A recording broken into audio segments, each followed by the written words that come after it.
what a wonderful meeting it's going to be. Hi there, friends, and welcome back to another informed and energetic edition of Disinformed After Dark. I'm Shane. I'm John. And I'm Michael. And so what we do here, for those of you who are uninitiated, because I realize context has become something that's very important over the course of, one, the podcast itself, but now the video podcast, we record a little podcast every week called Disinformed, or the Disinformed Podcast, and you can check us out on all places disreputable podcasts are, pervade. And check us out there. What we have done is we do like Zoom meetings where we're all together and having conversations. And we elected at one point, after seeing how much time it takes for a Zoom meeting to compress the video file down to an audio file, that I was just kind of sitting around. And so we decided to spice things up and make it a little more interesting and have conversations amongst ourselves and record them as a video podcast. And that's what this is. Share the suffering. Yeah. Indeed. Pass it along like a strange disease or a, one of those studs that everyone's so fond of talking about these days. Do you like my topical shirt? I do like your topical shirt. Do you like my topical shirt? I do. I'm not showing mine because it's tied to a certain university. It's because his nipples are showing through his shirt. That's his really dark purple, weird... His Dark diamond Temptations. cutting. Yeah. The Dark Temptation 1 and Dark Temptation 2. Hey, since we're not too worried about being demonetized, can you answer the question that I asked at the end of the episode that just came out on Monday? No. I asked a question to take us out, and you guys just glossed right over it. We're not a fart. We're not talking about I'm that just at all. going to say it's not a fart. In my opinion, it's not. I'm not playing into your defecation humor anymore, John. Yep. I've given up. We're slightly higher brow than that. So you're saying it is a burp and not a fart? I mean, my brow is really high. It extends all the way to the top of my shoulders. So, also, just because I have this TV on in the background, and I had to turn on the Xbox in this room to do so, I had a thought, Shane. I thought of you. Because the only games that I play on the Xbox are Fallout 3 and New Vegas, and the Dead Space trilogy. And I threw the Dead Space discs back to you. Yes. So you should make sure that they work. It's the perfect time to play them. I have started, actually. Melissa got very excited when she received... So she got a couple of PlayStation games, including a Plague Tale for Christmas. And so she finally started, now in June, she started playing Plague Tale after having received it in December. So it shows how invested she is to the PlayStation platform. That girl is a Sims player and does almost nothing but when she plays video games. So very important. She really enjoys the world. Branching out, yeah. Long story short, when I finally ceded the PlayStation to her and forced her to play that for a bit, I went into the bedroom and played Xbox and it booted up good old Dead Space. Man, I love that game. It still holds up. Yeah. I don't know how it works on the... Because you're using a 360, I'm using a 1 that's backwards compatible, but I didn't know, and I'm Michael, maybe you can help clarify for me. I think once you have the disc for the 360 inserted, you don't need the disc anymore after that point. It just registers that you own that game, and then it's backwards compatible. What? Because I remember a lazy night, like when Becky was watching or playing something in the living room. I was like, all right, well, I'll just go up to the office and, play something or watch something on the TV up there. And I was like, I was lazy. I didn't want to walk back down and get the disc for Dead Space 3. But since I already inserted it, I just hit X to get it ready to be loaded, and it just booted right up. Same with 1 and 2 and Gears of War. I think we got inverse on the way. So for the Xbox One, you mean it would be back compatible as opposed to 360 where it's Sorry, and this is my really boring way of saying that if you don't have the disc for 3 and you would like the disc for 3, that I would gladly send it to you. I do have the disc for 3. Oh, you mean Michael? I thought we were just having a conversation amongst us girls. Oh, yeah, Michael, you're here? And I'm Michael. I mean, by the way, birds aren't real.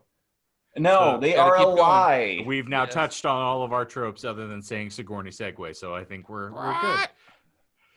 It's living. I'm making that a thing. It isn't really a trope yet because it started last week. Michael, if there is a way for you to have personality, I will gladly take it. Ouch. I'm so sorry. So my God. Wow, that was savage. I'm gonna need some ointment for that. If I was still seeing a priest, that would go into my confessional. Oh yeah, and how? So when did you stop dating one? When you were 12? When did you start forking my mom? That was 1987. Okay, so that was before that I was was born. A good year. It's tender. It's tender meat. It's falling off the bone at this point. I mean, after 8 kids at that point, soon to be 9, yeah. Yep. Mother of Pearl. Basically, Well, just a giant slip and slide right now. So, Well, on this demonetized episode, all right, here we are. We are going to talk about the heretofore mentioned. We won't touch Hitler this week. We'll give Hitler a reprieve for this time, and we'll get to it later on. But today, we are going to get into what we do for fun here, which is we pose hypothetical questions, and thank the glorious Chuck Klosterman for presenting these to the general public. And this is the one we're going to discuss this week. For reasons that cannot be explained, cats can suddenly read at a 12th grade level. They can't speak and they can't write, but they can read silently and understand the text. Many cats love this new skill because they now have something they can do all day while they lay around the house. However, a few cats become depressed because reading forces them to realize the limitations of their existence, not to mention the utter frustration of being unable to express themselves after having read. fair. This being the case, do you think that the average cat would enjoy Garfield? Or would cats find this cartoon to be an insulting caricature? Ooh, I like Here that. I was thinking that I was going to go in like, what books would they read to cure their Yeah, depression? I And then already had like one up. See, I wanted to throw you a curveball from time to time because this is totally off the cuff, and I want to get your first blush genuine responses. Oh, Go, please, John. Michael. No, you go first. I gotta think it through. Okay, first I have to finish my thought of if it were a recommendation on what to read and we were keeping canonical to the answers that we've had in prior episodes, I would have my headcanon would have been that Gavrilo Godot had written a memoir and the cats would read from Galrilla's perspective. I mean, that would said, be good perspective because she is a gorilla living in a human world. So I think it would have been entitled Arms Race. My plotting first few years in the NFL by Gavrilo Godot. If this is your first time here, Oh, go back to my episode goodness. 1 because I think still that is my favorite thing that we've talked about. It was a hairy situation. Indeed it was. Ooh-wee.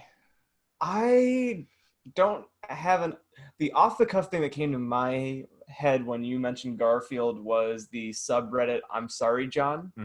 I figured that would come up.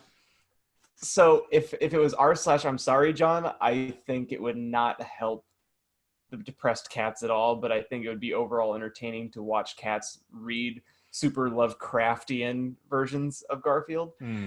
Also, I'm not versed well enough in Garfield to be completely honest to know whether or not it would be insulting. Because Garfield loves lasagna. He right? does. He hates Mondays.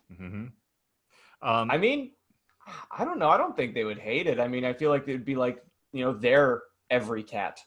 Maybe it would be a good role model for the depressed ones and an anchor for every other cat. Yeah, I see what you I mean. don't know. It's there are relatable aspects. Yeah, This is me at that's a good point. the least intellectual answer I could possibly muster. I appreciate it. Miguel? I feel like he would be a caricature because he only does like 4 things. He eats food, mainly other people's food, specifically lasagna. He despises Mondays, which isn't really doing a thing, but it's an important aspect of his character. He's very lazy to where he won't hunt mice. He'll just look at them, and he hates Odie. So first I can imagine he also hates the other cats that he deals with too. What was it? Normal. Yeah. Yes. So I would feel like that would just be almost like because sometimes he can feel like a one-dimensional or like a two-dimensional character in a lot of the strips. And so I feel like cats might think, especially given that they're reading at just out of a high school level, that their culture of sorts is being almost not subverted, but just like minimalized, like almost reducted. Okay. Not reducted. You know what I mean? Like yes. reduced. Reduced. That's the word I'm trying, because I'm having a stroke here. You can actually see it in real time. I'm Michael. My face is melting. Also thank you, Mr. Wilson. Yeah. All All right. So long story short, too bloody late as per usual. They would be. I feel like cats would be offended on the whole. Okay. I can understand, and there are some aspects that I will cede. And again, yes, he enjoys people food, which who doesn't enjoy people food? I see cat food every day. I prepare it for a slew of felines, two, in fact, a pair. And it's not necessarily always great. And so given the alternative, yeah, if I, take a little compressed bit of what would be chicken meal or pizza, yeah, sure, I'll take human food. The thing that I mentioned when I first brought this up, and I was looking at this with Melissa, is I'm thinking, the cats might look at Garfield. Garfield is the smartest individual in the household. And it's very readily certified because Odie has no brain in his head, and I think many cats would probably think that representative of dog culture.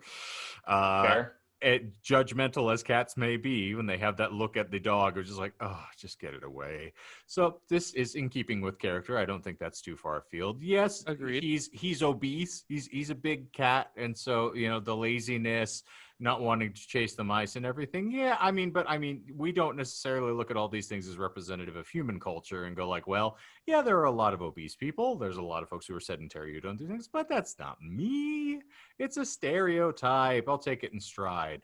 And so adding on to the fact that he basically runs the roost and never is anybody's folly, he occasionally falls in his face. But by and large, I would say Garfield's kind of the apex of the individuals that operate in his plane. So I don't think that it's going to be too offensive to cat culture in general. Okay.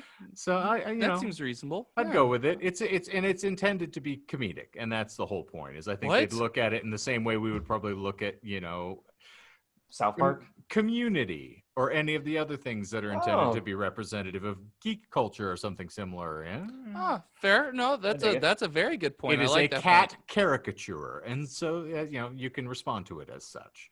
So you and I are both team role model, and Michael's saying whatever Michael says. The opposite. Offended cat. 10-minute long discussion later. Yes. So they can read at a 12th grade reading level. So then they can also probably have access to memes. Do you think that they're also really offended by like the Icon has cheeseburger thing? That would be definitely like a lot going more from Garfield to Icon has cheeseburger. That to them would probably be the same thing as like a certain race being fond of fried chicken or watermelon. That might be offensive in that same sort of vein. What they probably do enjoy though is the two drunk ladies screaming at the cat at the other end of the table meme. Oh yeah, that's rich. I'm sure they would enjoy that immensely. That's still a great meme format. And Shane, I know you're not really Reddit privy because you value your sanity. But for Michael, are you on r/meme economy? No, but I do know what that is. That's for templates, right?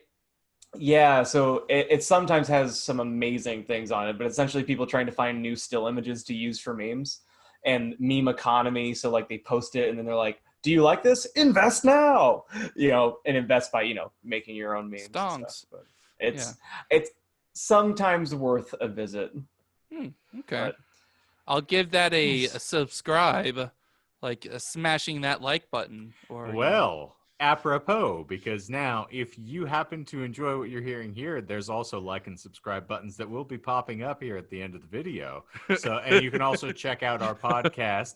It will be contained. There's a link to all of the stuff that has been posted here. There's occasional weird blips where things did not get from Podbean onto YouTube. Yeah, that's really odd. We're missing I think 5 or 6 episodes or something like that. Yeah, it's peculiar. There's no rhyme or reason to it either, so we can't suss out why it occurred. And when I checked with them, they're like, "Oh well, yeah, that just happens." Cool, thanks. Thank you, I guess, for the response. Yeah. Also, quick shout out again to Sam for being on the last 2 episodes. It was really nice to have a different perspective and something to, as Shane put it, to break up the perfect sausage party. Indeed, that is this podcast and show. And we are looking for more guests. So if you have recommendations, please leave them in the comments. Let us know who you'd like to have us chat with. If you wanna come on and speak some hypothetical nonsense and maybe show us the error of our ways. That's a honeypot you don't want to dip into, Pooh Bear. Rewind. Take it back. We won't screen anyone that's coming on. So if you have a revenge, mission and you're trying to get your comeuppance on any of the members of the show and you think that you have been wronged, come on in. We'll feature you on the show. What is your motive behind that? I don't. I just feel like when. I don't, and I don't care. Here's the thing: we're not going to do the John does a podcast where there's no preparation put in. It's slapdash altogether, and all we do is talk about poop. Well, what they say is that when God closes a door, He throws you out a window. Mm-hmm. So that's kind of the approach that I had here. Less chat, more splat. That's what we're going to say. I feel like here. Within the past 2 minutes, just became less and less relatable. Until we alienate every single person. We already have. I enjoy the fact that the personas have shifted now to where I am trying to be the one who reels this in and keeps things above board, and you're just delving down into the muck. Yeah, I feel like when our energies are shifted and off, like we role reverse in a very weird, Freaky Friday kind of way. Yeah, if this were a dungeon with leather and whips and whatnot, it'd be a very interesting proposition for Fridays. I can't wait for one of you guys to switch my energy, and then I just hear someone else rant for a good 5-10 minutes and get nowhere. It'll be good. But then I at least say stuff other than just and then. Oh, he forgot. You have to mispronounce things. Hey, dang, stop. See, Shane understands. He knows what I do. Hey, listen, you just made me have a stroke on the last episode with the nonsense that I have to read. But okay, I think that is going to give us a nice little raft to float off into the hate-filled river that is Disinformed After Dark. We appreciate you being here, and please continue to come back. It works if we work it, and we're worth it. So we'll all float on all right. Well, we all float down here. That's what they say. I'm Michael. Poop in the river.